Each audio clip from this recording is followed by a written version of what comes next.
신체적인 버릇, 운동 경기나 지적인 관심과 취미, 분노 발작과 같은 본능적 충동의 난폭한 표현 경향성, 그리고 자아 기능의 여러 면들에 있어서 위와 같은 점이 사실이다.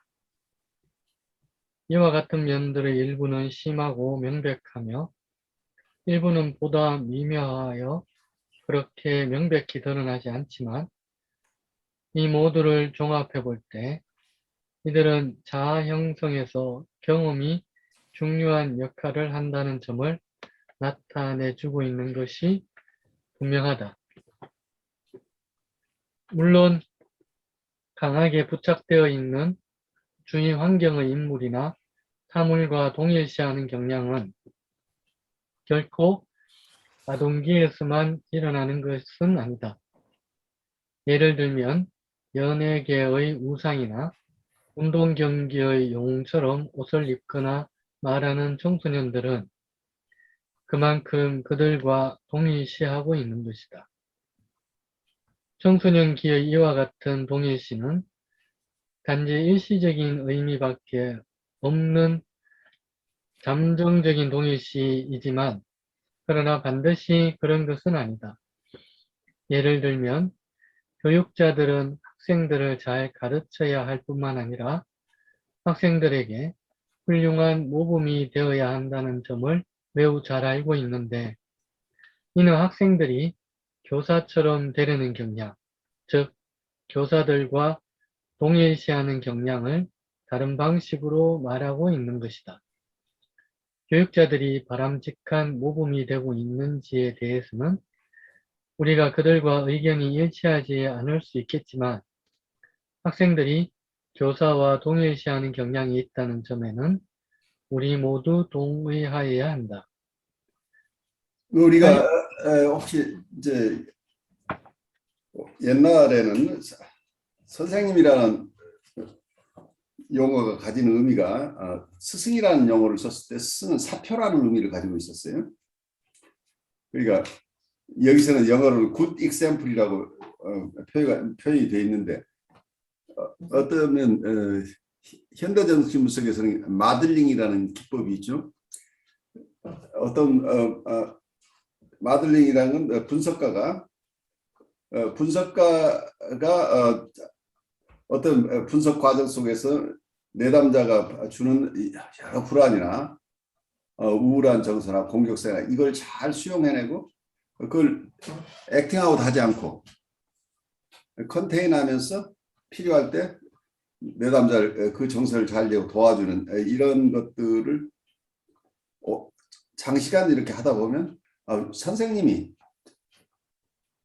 상담자가 저렇게도 할 수 있는 거구나라는 게 알게 모르게 이해되면 내담자 입장에 선생님을 닮아서 자기가 선생님처럼 그걸 자기 안에 일어나는 뭔지 모르는 프로세스 할 수 없는 뭔지 모르는 불편한 모든 어떤 감각이나 어떤 거기서부터 일어나는 알 수 없는 이름도 붙일 수 없는 불편한 원초적인 정서 이런 것들을 프로세싱 해낼 능력이 생기는 거죠. 근데 그건 결국은 스승을 여기서는 상담자가 하는 모습을 보고 그걸 닮아가는 거니까 이때 상담자가 하나의 마들이 되는 거죠.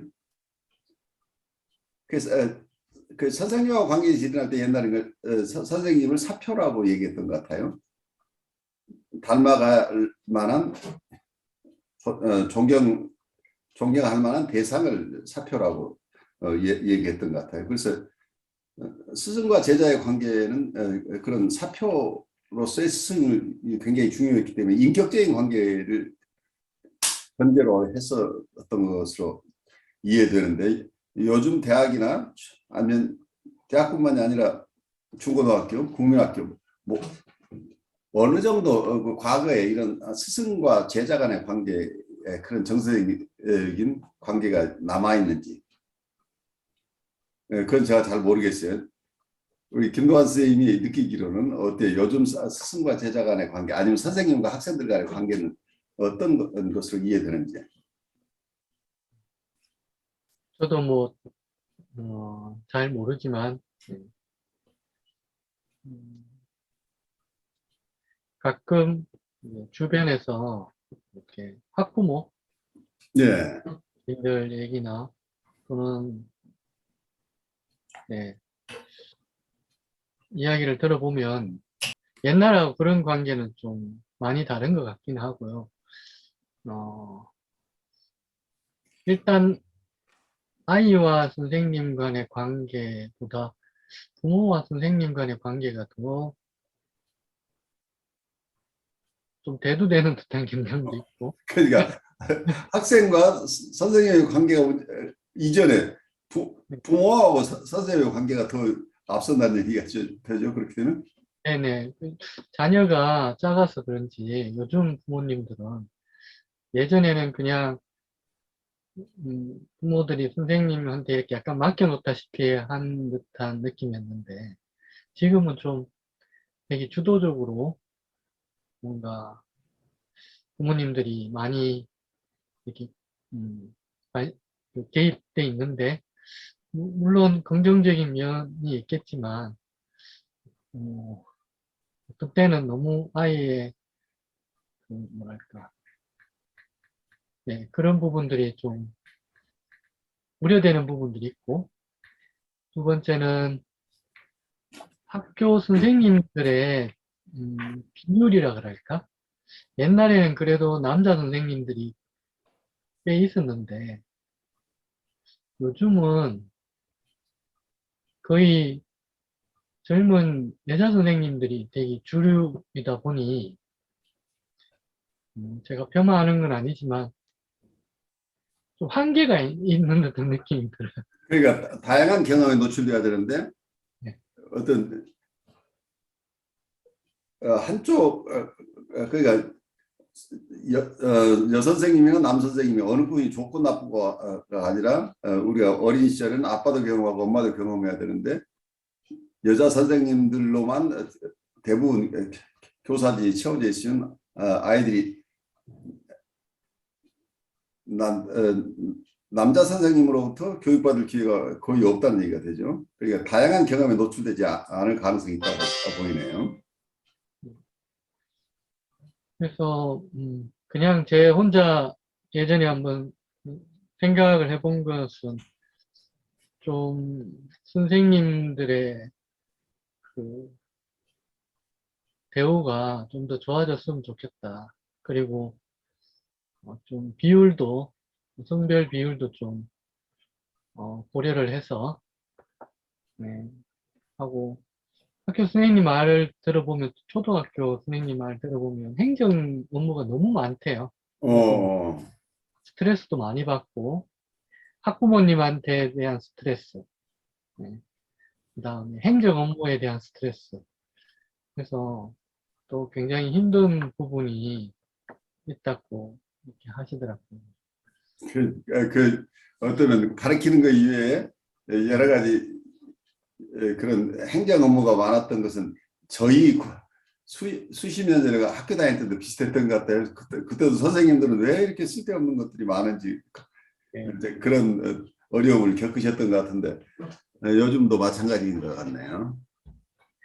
그리고 이제 학교 비중보다 학원 비중이 더 커지는 듯한 느낌이 들어서 네. 특히 이제 코로나 이 시대에 또 더 아이들이 학교 나가는 일이 잘 없고 네. 방과 후 활동이라고 할까? 뭐 거기에 더 학원은 여러 군데 가야 되는 게 당연한 것처럼 돼 있어서 모르겠어요. 제가 자녀가 없어서 이런 말을 할 수 있는지 몰라도 예, 저로서는 좀 과하다 이런 생각이 들어요. 네, 쉽지 않은 얘기죠. 그래서 어떤 아이들의 성장 과정에서는 어떤 지금 여기서 우리가 다루고 있는 누구를 닮아간다고 하는 것, 닮아갈 만한 좋은 어떤 대상이 있다고 하는 건 굉장히 중요하죠. 그래서 자기 인격을 형성하는 과정에서 그 대상 자체가 가지고 있는 귀한 특성을 자기 것으로 가져올 수 있는 좋은 기회이기 때문에 그래서 스승과 제자 간의 인격적인 관계는 굉장히 중요할 텐데 그게 이제 지금 프로이드의 개념에 의하면 이게 아이덴티피케이션이죠. 동일시라는 얘기죠. 동일시가 어려서는 그냥 부모를 통째로 그냥 다 가져오고 싶은 이제 이런 거지만 아이들이 성장하면서는 선별적이라고 선택적 동일시를 하겠죠.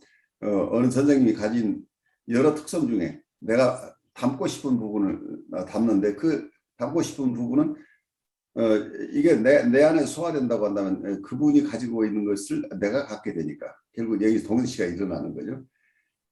그래서 어쩌면 우리의 인격은 여러 동일시를 끊임없는 동일시의 과정을 통해서 인격이 성장한다고 보기 때문에 내가 동일시할 대상을 가지고 있느냐 가지고 있지 못하느냐 하는 건 굉장히 중요할 것으로 보여요.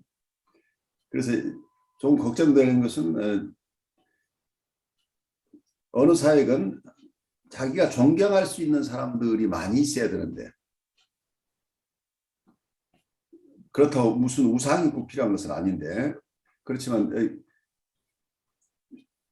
닮고 싶을 만한 그런 존경할 만한 대상이 얼마나 많은 사회냐가 사회의 건강에 척도가 될 수도 있겠다는 생각이 들어요. 그래서 존경할 만한 대상들을 우리가 파괴하지 않고 그 존경 대상들을 가지고 있는 건강한 사회가 됐으면 좋겠다는 생각이 들어요. 사실상 이와 같은 동일시 경향은 일생 동안 지속되지만 나이가 들어서는 대개 그 표현이 무의식적으로 되는 경향이 있다. 바꾸어 말하면 성인은 생각이나 행동에서 또는 두 경우 모두에서 어떤 점들이 다른 사람과 같아지고 있거나 즉 모방하고 있다거나 이미 다른 사람과 같아졌다는 것을 대부분 알지 못한다. 보다 나이 어린 시기에는 반드시 항상 그러는 것은 아니지만 다른 사람과 같아지려는 소망이 보다 의식에 접근되기 쉬운 경향이 있다. 그러므로 예를 들면 어린 소년이 그의 아버지처럼 되고 싶다거나 나중에 슈퍼맨이나 로이 로저스처럼 되고 싶다는 소망을 비밀로 하지 않는다. 그러나 성인이 되어서 새로운 직장 상사와 같이 코밋 수염을 기를 때 상사와 동일시하려는 소망을 의식하지 않는다. 그렇게 하려는 그의 소망은 코밋 수염을 기르겠다는 그의 결정에서 나타나고 있지만 의식되지 못하고 무의식에 머무른다. 이런 게 임상적으로는 어떻게 들으냐면 상담자와의 관계가 긴밀해지면서 알게 모르게 어떤 상담자가 입고 있는 옷과 비슷한 색깔의 옷을 입고 오거나 머리를 다듬는 방식이랄지 이런 것까지도 은연중에 닮아가는 모습이 나오는데 본인은 무의식이라 알지 못해요.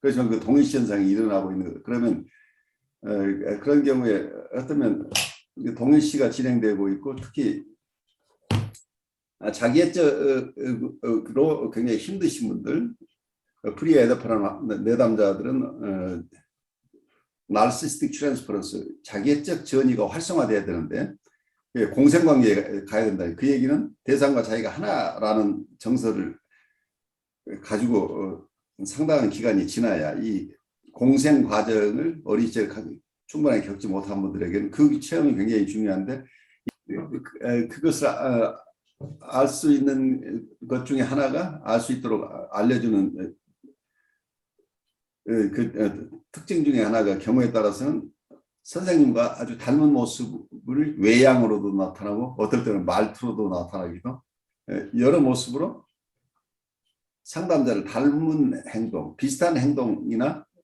어떤 모습이나 옷차림이나 이런 것을 드러나는 경우가 있으면 이게 자기애적 전이가 활성화되고 있구나 하고 상담자가 이해해도 좋은 부분이죠.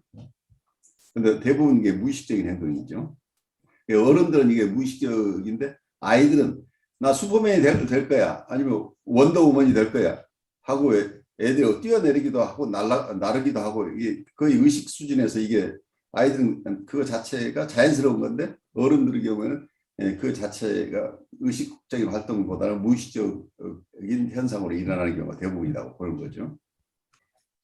이제까지 우리는 강하게 리비도가 부착된 환경에 있는 사람이나 사물에 동일시하려는 경향성에 대하여 논의하여 왔었다. 이와 같은 경향성은 성인기보다는 어린 시기의 정신생활에서 보다 뚜렷하고 비교적 보다 중요한 것으로 생각되어지기는 하지만 완전히 정상적인 것이라는 점이 우리의 논의에서 명백히 밝혀졌을 것이다. 그러니까 이 동희 씨가 어떤 발달 과정에서는 굉장히 중요한 요소죠. 그러니까 이게 병리적인 현상이 아니라는 얘기예요. 이거 동희 씨 자체는 동일시 과정이 일어나지 않으면 인격 형성이 안 되는 거니까 발달 과정의 필수적인 거죠. 동일시 과정은. 그런데 이제 그런 긍정적인 발달 심리적인 측면에서 우리의 성장을 도와주는 측면이 아이덴티피케이션에 있는데 또 다른 부정적인 현상으로 나타날 수도 있는데 그 경우를 지금 설명을 들어보죠. 강하게 공격적인 에너지가 부착되어 있는 대상에게도 역시 동일시하는 경향이 있다는 점은 주목할 만한 흥미있는 일이다. 이는 공격자와의 동일시라고 불리워지는 강한 대상이나 인물에 대해 동일시하는 경우에서 특히 사실인 것으로 보여진다. 말할 나위 없이 이 경우에 개인은 상대방에게 부여되어 있다고 생각되는 힘과 영광에 그 자신이 참여한다는, 최소한 공상 속에서라도 참여한다는 만족을 얻는다. 이러한 현상을 부여하여 설명하면 이러한 종류의 충족은 어린아이든 성인이든 간에 리비도가 부착된 숭배 대상과 동일시하는 개인에게 주어진다. 이러한 현상을 보다 잘 이해하기 위해서는 부모, 교사, 인기 연예인, 그리고 고용주와 동일시하는 앞서의 예를 검토해 보는 것이 도움이 될 것이다. 그러니까 여기에서 어떤 면에서는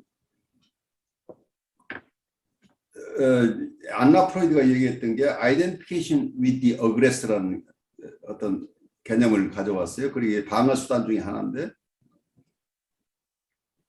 침해자와의 동일시죠. 공격자와의 동일시죠. 그러니까 어쩌면은 자기가 이 공격자를 만나서 굉장히 힘들었는데 알게 모르게 나는 저런 사람이 되고 싶지 않아라고 했는데 나중에 보면 그 공격자와 아주 같은 모습으로 자기가 살아가고 있는 걸 발견하게 되죠. 그래서 부정적인 것도 동일시가 일어나니까 특히 이 공격 성향에 많이 시달렸던 공격자 압제자나 공격자로부터 심하게 시달렸던 사람이 나중에 보면 자기가 압제자가 되거나 공격자가 되어 있는 이런 현상들이 일어나는 거죠. 그게 어떤 사회 현상으로도 드러나죠. 많은 경우에 압제자를 무너뜨렸던 사람들이 시간이 지나면서 보면 자기가 무너뜨린 압제자의 모습을 이 사람도 알게 모르게 어떤 사람이나 그 집단이 자기가 참아낼 수 없어서 무너뜨렸던 그 독재 집단과 같아질 가능성들이 항상 있기 때문에 이게 항상 위험한 거죠. 개개인의 입장에서는 굉장히 시달림을 받은 사람들이 알게 모르게 다른 사람을 또 힘들게 하는 경우들을 우리가 보게 되죠. 보통 우리가 가정 내에서도 일어나고 특수한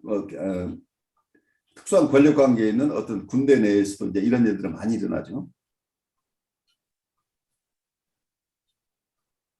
그래서 아주 존경할 만한 사람들을 담는 것도 있지만 아니면 자기가 정말 싫어하던 사람을 담는 경우도 생겨나죠.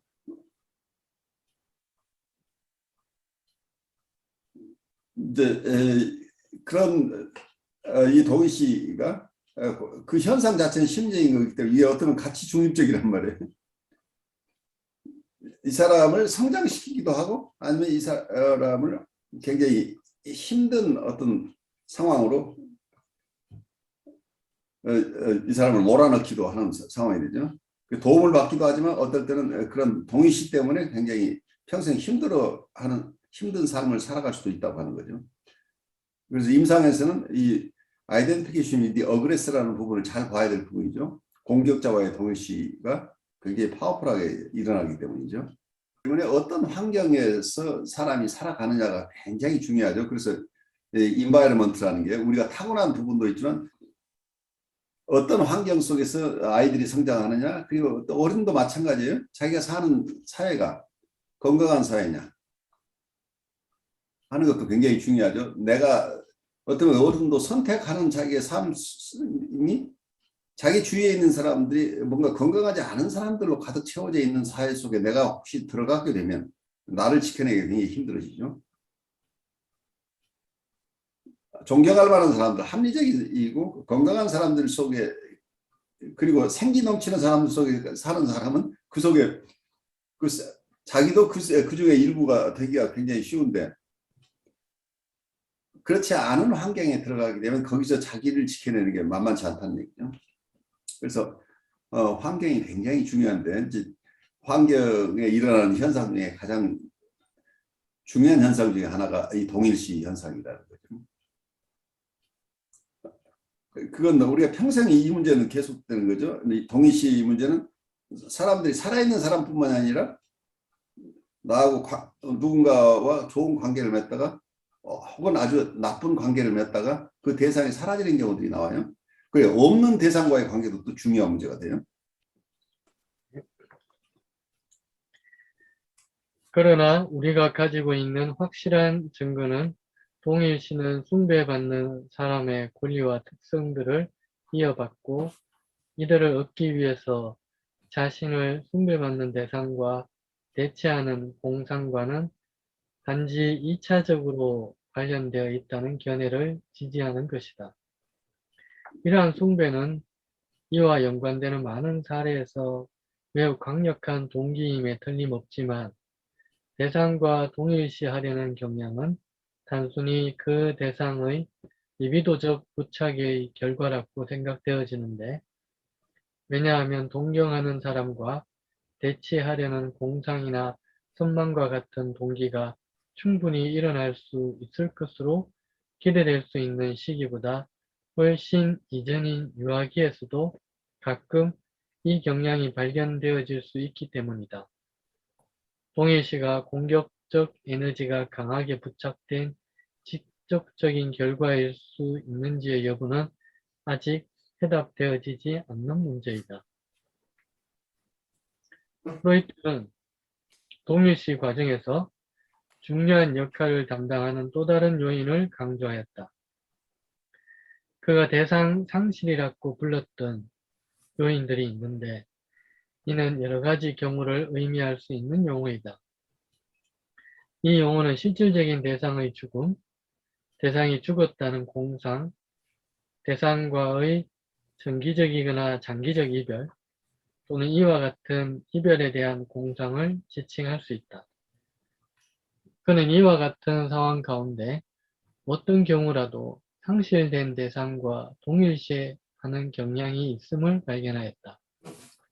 그 이후에 임상적 경험들은 이 발견의 정확성과 중요성을 반복하여 확인하여 주었다. 다양한 사례들이 다음의 양극적 두 사례 사이 어떤 지점에 위치할 것이다. 한 사례는 아버지가 죽은 후 아버지의 복제 인물이 된 아들의 경우로서 그는 마치 나이 든 사람처럼 그의 아버지가 하던 그대로 아버지의 사업을 이끌어 나갔으며 또 다른 사례는 프로이트가 인용하였던 환자의 경우로서 실제 아버지가 저질렀던 범죄에 대해 환자가 그녀 자신을 범인으로 고발했던 경우가 있다. 말할 나위 없이 두 사례 가운데 첫 번째에는 정상적이라고 할 수 있는 반면 두 번째에는 심각한 정신장애로 고통받는 환자의 경우였다. 대상 상실은 개인의 자아 발달에 상당한 결정적 영향을 줄 것이다. 이와 같은 사례들에서 상실되어 버린 대상의 이미지를 모방하거나 그 이미지가 되려는 지속적인 욕구가 남아있다. 정신분석적인 임상사에서 흔히 연구되어져 왔던 이와 같은 종류의 사례들은 우울증의 사례들로서 이와 상실된 대상과의 정신적인 무의식적 동일시가 중요한 역할을 하는 임상적인 경우이다. 따라서 우리는 한 가지 이상의 근거에 따라 동일시가 자아 발달에서 그 역할을 담당하고 있다는 점을 알게 되었다. 우선 먼저 동일시에는 강하게 부착된 대상에 대한 개인의 관계에서 본질적인 부분이며 특히 어린 시절에는 그러하다. 이에 부과하여 우리는 안나 프로이트가 공격자와의 동일시라고 불렀던 미워하지만 숭배하는 대상에 대해 동일시하는 경향을 주목하였다. 마지막으로 언급된 요인은 강하게 부착된 대상의 상실은 어느 정도 상실된 대상과의 동일시를 일으킨다는 것이다. 어쨌든 동일시가 일어난 방식에 상관없이 그 결과는 더 나은 방향이거나 아니면 더 나쁜 방향이든 간에 동일시 결과로 항상 자아가 강화된다는 것이다. 이게 아주 언어를 쓰기 나름이죠. 어떤 결과는 자아가 강화된다고 우리말로 하는데 이게 아까 동일 씨가 긍정적으로 일어난 성숙을 향해서 일어나기도 하지만 공격자와의 동일 씨가 일어나는 경우에 이게 자아가 강화됐다고 표현하는 것은 조금 어폐가 있을 수 있겠죠. 영어 표현에 의하면 the result is always that the ego has become enriched thereby, whether for the better or for worse. 이렇게 표현되어 있어요. 그러니까 이게 좋은 방향으로 가든 나쁜 방향으로 가든 그 결과는 이고가 풍부해졌다. 이런 표현을 썼어요. 자아가 다양한 내용을 품게 되었다. 이제 이런 자아의 내용이 좀 더 풍요로운 내용이다. 그러니까 그게 좋은 것으로 채워지기도 하고 나쁜 것으로 채워지기도 하는데 어쨌든 자아 자체가 더 풍요로워졌다. 더 어떤 면은 더 확장됐다고 볼 수 있는데 그 자아라는 게 좋은 부분의 확장일 수도 있지만 나쁜 부분의 확장일 수도 있기 때문에 전체로서는 자아라는 파이가 커졌지만 그중에 꼭 좋은 쪽이다 나쁜 쪽이다 가릴 수 없이 자아 자체는 풍요로워지는데 그 결과가 좋다 나쁘다 하는 이런 판단하는 것하고는 조금 다른 개념이라고 볼 수 있겠죠. 이게 자아 강화라기보다는 자아의 내용이 더 풍성해졌다, 더 넓어졌다. 이제 자아가 조금 더 넓어졌다는 개념까지는 자아의 내용이 더 풍부해졌다는 것까지는 가능한데 이걸 자아가 강화됐다, 스트렝스드라는 개념으로 받아들이기는 어렵다고 보여요. 우리 그렇게 이해를 하면 좋을 것 같고 이 동일시 문제는 우울증하고 굉장히 심각한 우울증을 이해하는데 잃어버린 대상, 아브젝트 로스, 대상 상실과의 관계에서 이게 어떻게 우울이 일어나는가 하는 건 프로이드가 굉장히 자세하게 쓴 부분이에요. 논문들에서. 그래서 이 부분은 나중에 기회 되는 데 우리가 이해해야 될 부분이죠. 그래서 대상이 사라진 대상을 동일시한다고 한다면 그 사라진 대상이 좋은 대상일 수도 있고 나쁜 대상일 수도 있죠. 내가 리비도가 부착된 그 컨텍스트 자체가 리비디널 에너지일 수도 있고 어그레시브 에너지일 수도 있겠죠. 그래서 사랑 대상으로서 나의 인격의 일부를 이루는 대상도 있지만 공격성의 화신이 내가 되어버릴 수도 있죠. 근데 그 공격성이 내 안에 있는 그 대상을 공격한다고 하는 게 그 아브젝트가 사라졌으면 아브젝트 로스가 그 아브젝트가 인터널 아브젝트가 되는데 어떤 경우 이게 이론상 명확지는 않아요. 그러니까 대상이라고 하는데 아이덴티피케이션이 일어나는 경우에는 대상과의 동일시가 일어나면 그 자기 인격의 일부가 돼요. 많은 경우에. 그래서 그건 단순한 대상이 아니고 자기의 자아나 셀프의 일부가 이제 되는 이런 현상. 그래서 이게 동일시가 일어나면 자기 인격의 변화가 생기는 거죠. 그런데 어쩌면 겉으로는 굉장히 사랑하는 대상인데 그 사랑하는 대상에는 내가 리비도도 있지만 또 어그레시브한 에너지도 항상 부착되어 있는데 그 어그레시브 에너지가 나한테 동일시되는 부분도 있겠죠. 그렇지만 또 한편에서는 이 대상이 지금 사라졌다는 것 자체만으로도 나에게는 감당하기 어려운 거잖아요. 그래서 자기를 버리고 떠나는 대상은 무조건 내 공격 대상이 될 가능성이 있죠. 나를 버렸다는 정서가 이 속에 숨어 있으니까 세퍼레이션이니까. 그래서 말하자면 충분하게 이게 자기의 아이덴티티가 되건 안 되건 거의 자기의 일부가 되는 거예요. 사랑했거나 미워했거나 어떻든 내 정서의 대상이 지금 사라졌어요. 굉장히 가까운 대상이. 그러면 이게 인터널라이즈 되는데 이 인터널라이즈 된 대상이 나의 좋은 대상으로 내가 어려울 때 나를 도와주기도 하지만 어떤 경우에는 나에게 엄청난 분노를 가져오는 경우도 있겠죠. 그래서 어떤 공격성이 슈퍼이고로 옮겨 붙는 경우들이 이제 우리 임상적으로 많이 생각하게 되는데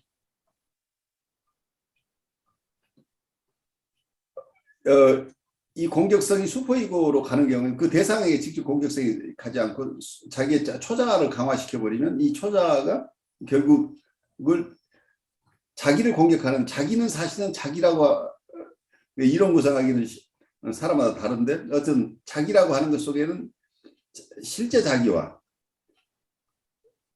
동일시되어 있는 대상일 수도 있다.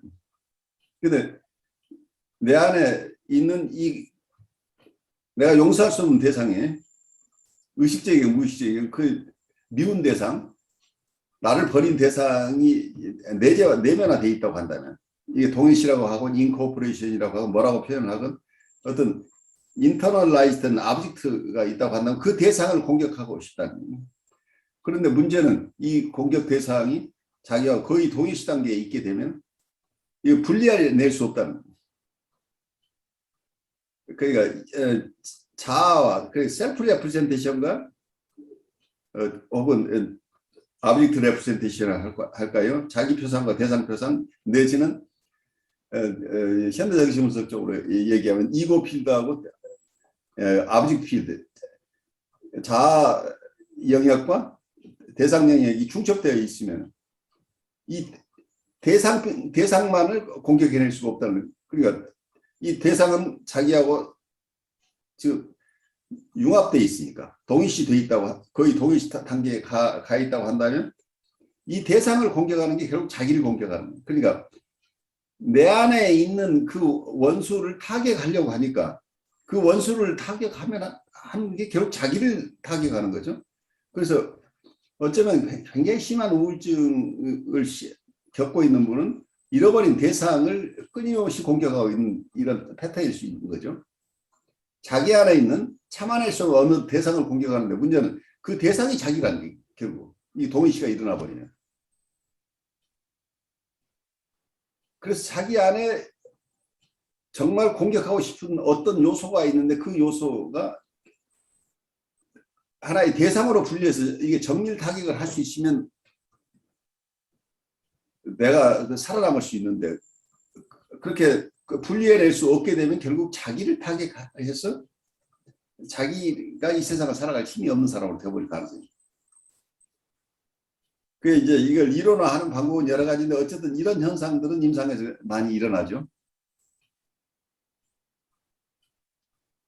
그래서 겉으로 보면은 굉장히 양심적이고 모범적인 사람 같은데 사실은 자기 안에 있는 분노가 자기의 무의식 속에 있는 어떤 요소를 강렬하게 공격하고 있을 가능성이 있는데 그 공격을 받는 것 결국 그 요소나 그 어떤 표상, 그 대상과 동일시되어 있는 하나가 되어 있는 자기를 공격하는 모습으로 드러난다 하는 현상 때문에 심한 우울에 있는 분들은 도움을 받기 굉장히 힘든 거죠. 혹시 제 얘기 들으면서 여러분들이 느껴지는 게 혹시 있으면 잠깐 나누고 가죠. 그 우울이 자기 공격이라는 그 말씀 되게 공감이 가는데요. 네. 제가 우울증을 겪어보면서 느낀 게 일단 초자의 작품이라고 하잖아요. 그렇죠. 초자하죠. 네. 그러니까 엄청난 그 분노의 에너지를 자기 안으로 이렇게 가져가게 되면 굉장히 힘들잖아요. 굉장히 힘들죠. 그러니까 네. 학대하는 대상이 어쩌면 아이덴티케이션이라는 그게 초자 요소로 가버릴 가능성이 굉장히 높은 거죠. 네. 그 공격성이 전부 초자가 이걸 다 먹어버리면 네네. 그 이제 이론 구성은 또 어쩌면 그 자아라고 하는 것 속에 또 아이덴티케이션이라는 요소가 있기 때문에 자기 안에 초자는 엄청나게 강해지고 또 자기가 자기 안에 이고 안에 이 왼수를 자기가 끌어안고 있는 거니까 초자는 강해졌지. 그리고 자기 안에 공격 대상은 있지. 그러니까 이 우울을 빠져나오기 어려운 상황이 되죠. 초자는 더 힘이 세졌고 내 안에 나라고 생각하는 내가 아닌 정말 내가 용납할 수 없는 어떤 대상이 내 몸속에 들어와 있단 말이에요. 그러니까 결국 이 대상을 공격하려니까 나를 공격할 수밖에 없는 이런 정말 어려운 상황 속으로 들어가 버리는 거죠. 그래서 끊임없이 자기를 공격해서 굉장히 양심적인 사람처럼 드러나는데 사실은 자기의 공격성이 자기도 모르는 무의식적인 대상에 대한 엄청난 분노를 터뜨리고 있을 가능성이 있잖아요. 그 지금 든 생각인데 그게 어쩌면 그러니까 제 안에 있는 그 자기 대상이랄까 그 상실된 대상인 그렇죠. 아버지의 부재, 아버지의 네. 부분에 대한 그건 것 같아요. 그렇죠? 그렇죠. 그게 그러니까 아브젝트로스라는 게 이게 이렇게 무섭게 작용하는 거예요. 대상 상실인데 그 대상을 결국 놓아줄 수 없잖아요. 나를 충분하게 사랑을 다 주지 않고 갑자기 떠나는 대상이니까. 그래서 내면으로 아버지를 모시고 오는 수밖에 없잖아. 근데 나에게 좋은 어떤 표상으로만 남아있는 게 아니고 나를 떠나가 버린 대상이니까 내 공격성과 맞닿아 있는 부분이 생겨나죠. 네. 정말 무의식은 너무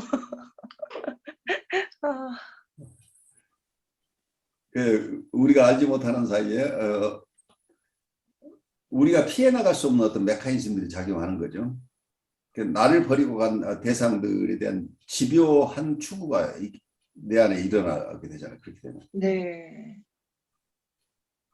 그 대상을 살려내고 싶은 욕구도 있고 공격하고 싶은 욕구도 있고 그러니까 단순하지 않죠. 사랑 대상이기도 하고 공격 대상이기도 하니까 양가 감정이 있는데 이게 통합되어 있지도 않고 그러니까 끝없이 그립지만 또 한편은 끝없이 있는 미움의 대상이기도 하죠. 나를 버린 대상이니까. 그래 이게 삶 속에서 이게 전이로 드러날 때는 이게 우리가 감당하기 어려운 상황들이 일어날 수도 있다는 얘기. 이렇게 전이로 일어나게 되면.